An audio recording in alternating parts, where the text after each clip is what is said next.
Hello दोस्तों, दिल थाम के बैठो क्योंकि आज एक भोली भाली दुल्हनिया का पाला ऐसे सन की कसाई से पड़ा है कि अपनी जान बचाने के लिए मैडम को जिंदा चूहा तक चबाना पड़ गया। तो दोस्तों, कहानी की शुरुआत होती है हमारी पटाखा कुड़ी मुरली से। मैडम की शादी होने वाली है तो अपनी गाड़ी में शादी की भारी भरकम लहंगा रख कर अपने होने वाले पिया जी के पास अमेरिका के दूसरे शहर के लिए निकल पड़ती है ताकि शादी की तैयारियां कर सके। रास्ते में अपनी बहन को फोन लगाती है तो बहन कहती है, दीदी मुझे तो फ्लाइट का टिकट ही नहीं मिला, मैं थोड़ा लेट आऊंगी। चलो यहाँ तक तो ठीक था, पर तभी एंट्री होती है हमारे विलेन यानी होने वाले दूल्हे राजा की। दूल्हा फोन करता है, सुनो डार्लिंग, मैं काम में बहुत बिजी हूँ, हम हनीमून पर कहीं नहीं जा रहे हैं। लो भाई, शादी हुई नहीं और दूल्हे ने अपने रंग दिखाने शुरू कर दिए। अगर आपका पार्टनर शादी से ठीक पहले हनीमून कैंसिल कर दे तो आप क्या करोगे? कमेंट में जरूर बताना। मुरली गुस्से में फोन काटती है, पर बॉस, जब किस्मत खराब हो तो घी से भरी कढ़ाई में भी कोयला मिल जाता है। बीच रास्ते में एक सुनसान सड़क पर मुरली की गाड़ी अचानक खटारा हो जाती है यानी बंद पड़ जाती है। न आसपास कोई इंसान, न दूर दूर तक कोई गाड़ी, और फोन निकाला तो नेटवर्क भी नहीं था। मैडम खुद मैकेनिक बनने की कोशिश करती हैं पर नाकाम रहती हैं। तभी वहाँ एंट्री होती है एक अजीब से दिखने वाले भाई साहब की। नाम था क्रिस्टन। क्रिस्टन आकर बड़े प्यार से पूछता है, क्या हुआ मैडम, कोई दिक्कत है? मुरली कहती है, हाँ भाई, गाड़ी खराब है और फोन में नेटवर्क भी नहीं है। क्रिस्टन थोड़ा सा हाथ पैर मारता है और गाड़ी चालू कर देता है। मुरली खुश होकर उसे थैंक यू बोलती है और पूछती है, तुम इस बीहड़ में क्या कर रहे हो? वो कहता है, मैं और मेरे पिताजी पास में ही काम करते हैं। मुरली उसे गाड़ी में बैठने को कहती है कि चलो मैं तुम्हें छोड़ देती हूँ, पर क्रिस्टन पहले मना करता है। लेकिन मुरली ठहरी भले घर की लड़की, वो जीत करके उसे अपनी गाड़ी में लिफ्ट दे देती है। अब गाड़ी चल पड़ती है। मुरली अपनी शादी, अपने मंगेतर और वकालत पढ़ रही अपनी बहन के बारे में बातें करने लगती है। लेकिन बातें करते करते क्रिस्टन का गियर अचानक बदल जाता है। वो मुरली पर गंदे कमेंट कसने लगता है और उसके अकेलेपन का फायदा उठाने की कोशिश करता है। मुरली डर जाती है, गाड़ी रोकती है और कहती है, get out from my car. अब आप बताओ दोस्तों, क्या वो साइको चुपचाप उतर जाएगा? क्रिस्टियन अचानक जेब से चमचमाता हुआ चाकू निकालता है और सीधे मुरली की गर्दन पर रख देता है। वो कहता है, मैंने लिफ्ट नहीं मांगी थी, तुमने खुद बैठाया था। अब जहाँ मैं कहूँ चुपचाप गाड़ी वहीं चलाओ। मुरली की हलक सूख जाती है। उसे समझ आ जाता है कि ये बंदा कोई सीधा साधा मैकेनिक नहीं बल्कि दिमाग से पैदल सीरियल किलर है। जैसे ही क्रिस्टन सीट बेल्ट लगाने के लिए थोड़ा सा झुकता है, मुरली सोचती है, इस पागल के हाथों तिल तिल के मरने से अच्छा है एक ही बार में धमाका किया जाए। वो गाड़ी की रफ्तार बढ़ाती है और उसे सीधे एक गहरी खाई की तरफ मोड़ देती है। धमाका होता है, गाड़ी पलटी खा जाती है। क्रिस्टियन शीशा तोड़कर बाहर जा गिरता है और बेहोश हो जाता है। जब मुरली को होश आता तो देखती है कि उसका पूरा शरीर जख्मी है और उसका पैर गाड़ी के मलबे में बहुत बुरी तरह फंस चुका है। वो पैर निकालने की कोशिश करती है पर दर्द के मारे उसकी चीख निकल जाती है। तभी वो शीशे में देखती है कि क्रिस्टियन बाहर जमीन पर बेहोश पड़ा है और उसका चाकू गाड़ी के बाहर गिरा है। वो किसी तरह रेंग कर हाथ बाहर निकालती है और उस चाकू को छुपाकर अपने पास रख लेती है। थोड़ी देर बाद साइको क्रिस्टियन को होश आता है। वो मुरली के पास आता है और हंसते हुए कहता है, मैडम बहुत खून बह रहा है, तुम्हारी नस कट चुकी है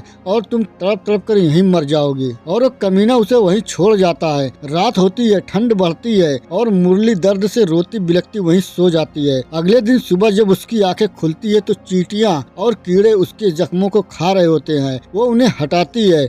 गाड़ी में ढूंढने पर उसे खाने को तो कुछ नहीं मिलता, लेकिन क्रिस्टन का गिरा हुआ पर्स मिल जाता है जिससे वो उसका आईडी कार्ड निकाल कर रख लेती है। 3 दिन बीत जाते हैं। तीसरे दिन सुबह साइको क्रिस्टन फिर सामने खड़ा मिलता है। वो कहता है, मैंने पास में खाली घर ढूंढा है जिसके मालिकों को मैंने ठिकाने लगा दिया है। वैसे तुमने गाड़ी क्यों पलटी? मुझे मारना होता तो पहले ही मार देता। मुरली 3 दिन से प्यासी थी। वो पानी मांगती है तो कमीना खुद पानी पीकर हंसता है और उसे नहीं देता। वो कहता है, चलो मुझे अपनी पहली लव स्टोरी सुनाओ। मुरली जान बचाने के लिए झूठी कहानी सुना देती है और वो हंसकर चला जाता है। रात को गाड़ी में चूहों का आतंक मच जाता है। भूख और डर के मारे मुरली एक चूहे को पकड़कर मार देती है और भाई साहब, भूख इस कदर हावी थी कि वो उस कच्चे चूहे को ही खा जाती है। बाप रे बाप, रोंगटे खड़े हो गए ना। भूख और मौत का खौफ इंसान से क्या कुछ नहीं करवा देता। क्या आप अपनी जान बचाने के लिए ऐसा कलेजा दिखा सकते हो? तो कमेंट में जरूर बताओ। चौथे दिन सुबह अचानक गाड़ी में गिरे हुए फोन की घंटी बजती है। मुरली को फोन मिल जाता है पर जैसे ही वो मदद के लिए फोन लगाने वाली होती है, क्रिस्टन आ धमकता है। वो कहता है, अरे वाह, अब तो तुम आत्मनिर्भर हो गई हो, चूहा भी खाने लगी हो। तभी फोन फिर बजता है। क्रिस्टन गुस्से में फोन छीन छीनकर तोड़ देता है। मुरली रोते हुए कहती है, मुझे मार डालो और इस अजाब से आजाद करो। क्रिस्टन कहता है, इतनी जल्दी नहीं मैडम, मैं तुम्हें एक मौका देता हूँ। वो अपने बैग से एक आरी निकालता है और कहता है, लोहा नहीं काटना है मैडम, अगर आजाद होना है तो अपने ये पैर खुद काटना पड़ेगा। मुरली मना करती है तो वो चला जाता है। रात को भयंकर बारिश शुरू होती है और बाढ़ का पानी गाड़ी की तरफ आने लगता है। डूबकर मरने के डर से मुरली हिम्मत जुटाती है, आरी उठाती है और अपने ही पैर को काटना शुरू कर देती है। दर्द से उसकी चीख निकल जाती है, पर तभी की पानी की तेज बहाव से गाड़ी हिलती है और उसका पैर आजाद हो जाता है। गाड़ी से बाहर निकलकर मुरली रेंगते हुए पहाड़ी पर बने उस घर की तरफ जाती है। खिड़की से वो देखती है कि क्रिस्टन वहाँ एक पुलिस वाले को बेरहमी से मार रहा होता है। क्रिस्टन के जाते ही मुरली अंदर घुसती है। उसे पुलिस वाले की बंदूक मिल जाती है और एक छोटी बच्ची भी बंधी हुई दिखती है। तभी क्रिस्टन पुलिस की वर्दी पहनकर अगले शिकार के लिए निकलने लगता है। वो जैसे ही बच्ची के कमरे में आता है, मुरली उस पर हमला कर देती है। दोनों में भयंकर लड़ाई होती है। क्रिस्टन उसे घसीटता है पर मुरली हार नहीं मानती। जैसे ही क्रिस्टन बालकनी के पास आता है, मुरली पूरे दम से उसे धक्का दे देती है। नीचे जानवरों को पकड़ने वाला लोहे का नुकीला फंदा लगा था। क्रिस्टन सीधा उस पर गिरता है और उसका पैर टूट जाता है। वो फंस जाता है। मुरली लंगड़ाते हुए नीचे आती है। क्रिस्टन दर्द से